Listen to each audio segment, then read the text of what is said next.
Hello cell solutions എന്ന YouTube ചാനലിലേക്ക് നിങ്ങൾക്കെല്ലാവർക്കും സ്വാഗതം. ഞാനിന്നിവിടെ പറയാൻ പോകുന്നത് ലാവ Z60യുടെ on off switch, volume keys, jumper ലൈനുകൾ ഇതെങ്ങനെ റിപ്പയർ ചെയ്യാം എന്നതിനെക്കുറിച്ചാണ്. വീഡിയോ ശ്രദ്ധിച്ച് കാണുക.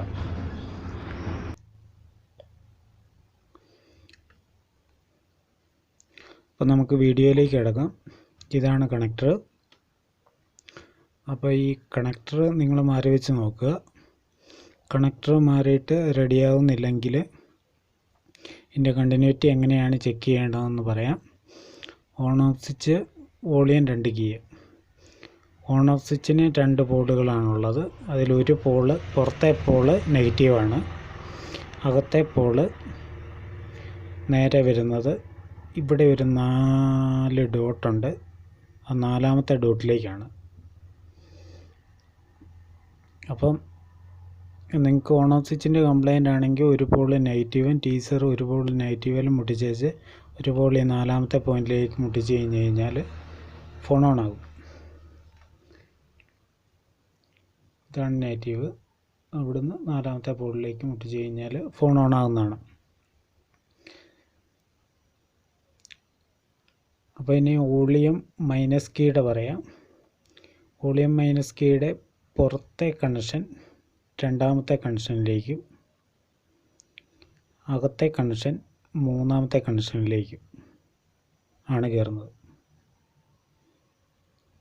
ഈ 4 പോയിന്റിൽ 2ഉം 3ഉം പുറത്തേത് 2ാമത്തെ കണക്ഷനിലേക്കും അകത്തെ കണക്ഷൻ 3ാമത്തെ കണക്ഷനിലേക്കുമാണ് കയറുന്നത്. പിന്നെ വോളിയം പ്ലസ് ആണ്. വോളിയം പ്ലസിൻ്റെ പുറത്തെ കണക്ഷൻ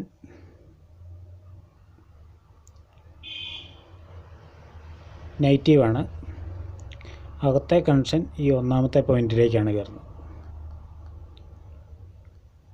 1ാമത്തെ പോയിന്റിലേക്കാണ് അകത്തെ കണക്ഷൻ കയറുന്നത്. ഞാൻ ഇതിൻ്റെ സർക്യൂട്ട് ഡയഗ്രാം ഒന്ന് വരച്ച് കാണിക്കാം. ഇപ്പോൾ ഇത് പവർ സ്വിച്ച്, ഇത് V മൈനസ്, ഇത് വോളിയം പ്ലസ്. ഇതിൽ പവർ സ്വിച്ചിൻ്റെ ഒരു പിന്നെ നെഗറ്റീവാണ്. നെഗറ്റീവിലേക്ക് ജമ്പർ കൊടുക്കുക. അകത്തെ പിന്നെ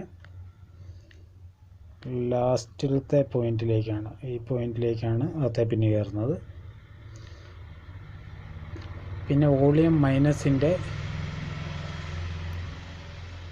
പുറത്തെ പിന്നെ 2ാമത്തെ കണക്ഷനിലേക്കും പ്ലസ് 3ാമത്തെ കണക്ഷനിലേക്കുമാണ് കയറുന്നത്. പിന്നെ വോളിയം പ്ലസിൻ്റെ പറയാനുള്ളൂ. വോളിയം പ്ലസിൻ്റെ അകത്തെ പിന്നെ നേരെ ഈ 1ാമത്തെ കണക്ഷനിലേക്കാണ് കയറുന്നത്. പുറത്തെ പിന്നെ നെഗറ്റീവാണ്. അത്രയാണ് ഇതിൻ്റെ കണക്ഷൻ. അപ്പോൾ ഇത്രയൊക്കെ ഉള്ളൂ ഇന്നത്തെ വീഡിയോ ഇഷ്ടപ്പെട്ടാൽ ലൈക്ക് ചെയ്യുക, ഷെയർ ചെയ്യുക, കമൻറ്റ് ചെയ്യുക. പുതിയൊരു കിടിലൻ വീഡിയോ ആയിട്ട് വരുന്നവരെ എല്ലാവർക്കും നന്ദി, നമസ്കാരം, ഗുഡ് ബൈ.